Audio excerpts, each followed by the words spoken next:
जाने माने कवि और गीतकार गोपाल दास नीरज की छठी पुण्यतिथि के मौके पर राजधानी स्थित प्रेस क्लब में काव्यांजलि कार्यक्रम का आयोजन किया गया। इसमें फिल्मी जगत और राजनीति से जुड़ी कई हस्तियों के साथ साथ भारत एक्सप्रेस के सीएमडी श्री उपेंद्र राय भी शामिल हुए। मशहूर कवि और गीतकार गोपाल दास नीरज की छठी पुण्यतिथि पर दिल्ली के प्रेस क्लब में हुए काव्यांजलि कार्यक्रम में फिल्म और राजनीति से जुड़ी कई हस्तियों ने उनके साहित्य और फिल्मों में योगदान को याद किया। कार्यक्रम की शुरुआत पद्मश्री सुरेंद्र शर्मा, मध्य प्रदेश सरकार के मंत्री विश्वास सारंग और फिल्म निर्माता बोनी कपूर ने दीप प्रज्वलित करके की।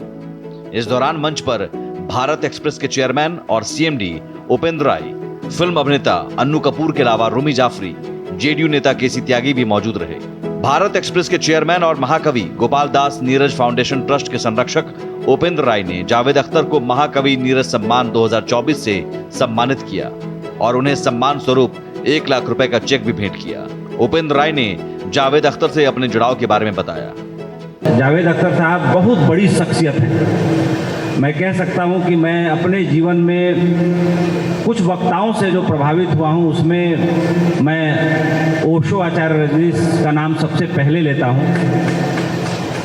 दूसरे नंबर पर मैं अटल बिहारी वाजपेयी का नाम लेता हूं और तीसरे नंबर पर मैं जावेद साहब का नाम लेता हूं कि उनकी भी जो वाक कला है, जो मर्मज्ञता है विषय के बारे में, वो कमाल की है। मशहूर गीतकार जावेद अख्तर ने नीरज सम्मान ग्रहण करने के बाद अपने भाषण में फिल्मों की भाषाओं के बारे में अपने विचार व्यक्त किए। इसमें हम जो फिल्म के राइटर हैं, नीरज जी को पलके बिछा के क्यों लोगों ने स्वागत किया कि वो तो हिंदुस्तानी ही के राइटर थे। आज से 70 साल पहले आदमी लिखता है, कारवां गुजर गया गुबार देखते रहे। उनको ये डर नहीं लगा कि कारवां कहां से आया और गुबार किधर जाएगा। तो साहिर भी लिखता है, मन रे तू काहे न धीर धरे, वो निर्मोही मोह न जाने जिनका मोह करे। काव्यांजलि समारोह में फिल्म अभिनेता अन्नू कपूर को भी सम्मानित किया गया। अन्नू कपूर को भारत एक्सप्रेस के सीएमडी उपेंद्र राय ने स्मृति चिन्ह भेंट कर और शॉल उड़ाकर सम्मानित किया। इस मौके पर उपेंद्र राय ने अन्नू कपूर को बेहद प्रभावशाली वक्ता के रूप में याद किया। अन्नू कपूर साहब ने जो पिछले साल जो अपना उद्बोधन और संबोधन दिया था वो भी बहुत कमाल का है और हाल फिलहाल में किसी के संबोधन से प्रभावित हुआ हूं तो वो अन्नू कपूर जी हैं।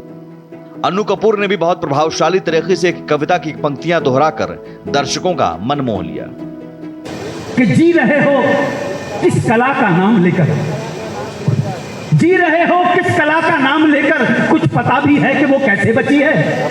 जी रहे हो किस कला का नाम लेकर, कुछ पता भी है कि वो कैसे बची है। सभ्यता की जिस अटारी पे खड़े हो वो हम ही बदनाम लोगों ने रची है।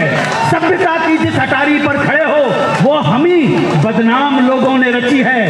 आखिरी अंगारा गरम मैं ही बचा हूं, आखिरी अंगारा गरम मैं ही बचा हूं। मत खाओ मैं जलूंगा तब आरती, मैं जलूंगा तब मेरी आरती जलेगी। मध्य प्रदेश सरकार के मंत्री विश्वास सारंग ने भी गोपाल दास नीरज के परिवार से अपने संबंधों को याद किया।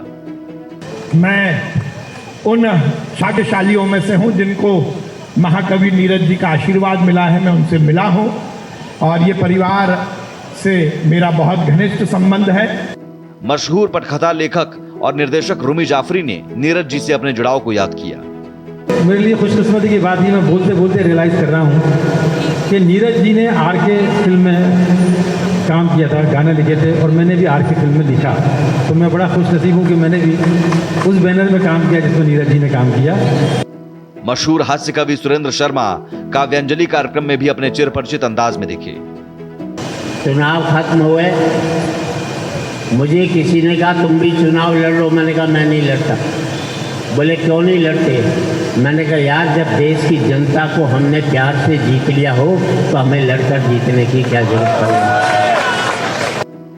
पंजाब पुलिस के एडीजीपी फयाज फारूकी भी एक साहित्य प्रेमी के रूप में काव्यांजलि कार्यक्रम में शामिल हुए।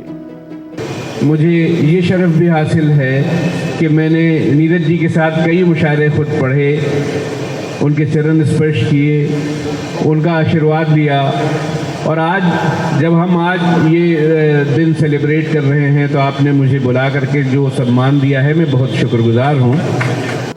कार्यक्रम में फिल्म निर्माता निर्देशक बोनी कपूर और फिल्म अभिनेता अनु कपूर ने नीरज फाउंडेशन ट्रस्ट के संरक्षक और भारत एक्सप्रेस के सीएमडी उपेंद्र राय का भी सम्मान किया।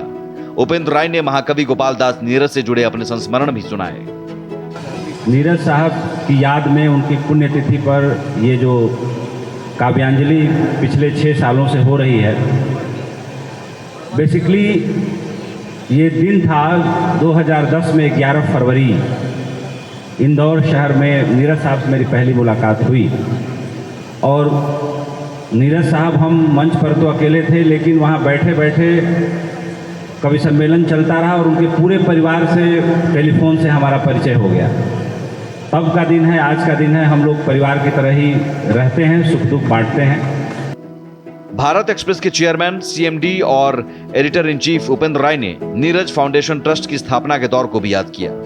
गोपाल दास नीरज जी गीतों की दुनिया के सबसे बड़े हस्ताक्षर हैं और मेरा सिर्फ इस माध्यम से एक उनके प्रति जो सच्ची श्रद्धांजलि देने का जो एक तरीका है, और उनका परिवार मेरे साथ जब वो जिंदा थे साल 2010 से हम लोग जुड़े हुए हैं और उन्होंने जीते जी ही मुझे संरक्षक बना दिया था इस ट्रस्ट का।